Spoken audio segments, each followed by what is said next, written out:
면접을 들어가게 되면 제일 먼저 뭐를 하게 되냐면 교수들이 2명 또는 3분이 계실 거예요. 그리고 그 교수님들이 계시는데 아마 3분이 계시면 제일 가운데에 계시는 분이 제일 그 높으신 교수님이에요. 아마 그래서 포트폴리오를 갖고 가는 학교도 있고 포트폴리오가 없는 학교들도 있는데, 포트폴리오가 있는 학교들은 앉게 되면 그 제일 가운데에 계신 교수님한테 포트폴리오를 드리고 자리에 앉으시면 됩니다. 근데 교수님들이 막 앉으란 말 없는데 그냥 덮으덩 앉고 이러진 마시고, 문을 열고 들어가자마자 인사 꾸벅 90도 하시고, 그리고 가운데에 계신 교수님한테 포트폴리오 주던, 아니면 옆에 있는 그 조교가 받아갈 수도 있어요. 그래서 그럼 조교한테 주던 해서 포트폴리오를 넘겨준 다음에 그 다음에 교수님이 학생 앉으세요 라고 하면 그때 앉으세요. 맞죠? 덮으도 앉지 말고요. 그렇게 해서 준비하면 가장 먼저 교수님들이 인사말을 하겠죠. 오늘하고 수고했어요, 고생했어요, 이런 말을 할 거니까 그렇게 해서 준비한 다음에 제일 먼저 자, 여러분 이제부터 그 필기를 좀 하셔야 됩니다. 자, 그러면 제일 1번 학과를 지원하게 된 동기. 그러니까 예를 들어서 A라는 학과를 내가 왜 지원하게 됐는 동기가 정확해야 돼요. 근데 그 동기가 그냥 편하게 그냥 저 전공에 맞춰서 하려고요, 또는 집에서 가까워서요, 이런 방식의 얘기가 아니라 왜 이 과를 지원하게 됐는지, 그리고 예전부터 이 과를 지원하기 위해서 내가 어떤 준비를 했는지, 그리고 우리가 그 전공을 정한 다음에 왜 하필이면 우리 여기 지원하게 된 학교를 지원하게 됐는지에 대한 생각들을 여러분들이 가지고 계셔야 돼요. 그래서 예를 들어서 국민대학교 공간디자인과를 본다고 칠게요. 실내디자인과.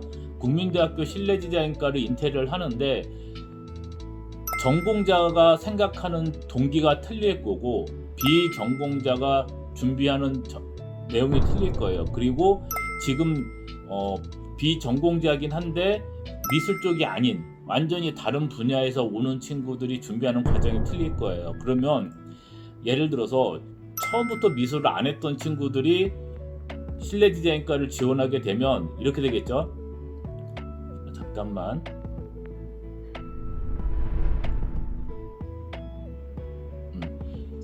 처음부터 미술을 진행하지 않았던 친구들이 하게 되면 예를 들어서 예전에 어떤 전시회를 갔던, 아니면 어떤 인테리어를 가서 공간을 봤는데 너무 마음에 들어서 준비를 하던 와중에 늦게 준비해서 전공을 어느 정도 한 다음 그 다음에 그때의 감동을 잊지 못해서 다시 준비합니다 라는 형식으로 말하면 되는 거고요.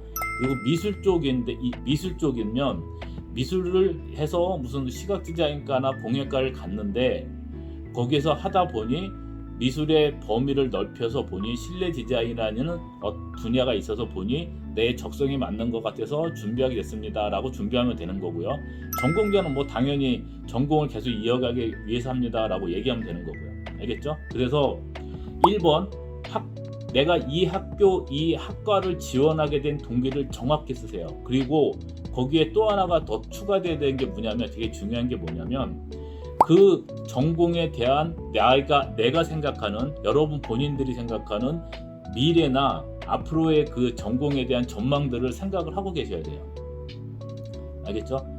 자, 그리고 두 번째, 이거는 첫 번째입니다. 나중에 면접 연습할 때 이거에 대한 내용들은 여러분들이 적어보셔야 돼요.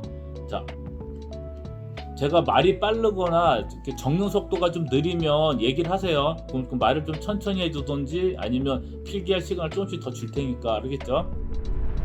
자, 2번 편입을 하게 된 이유. 이건 전공이 아니라 내가 왜 편입을 했느냐.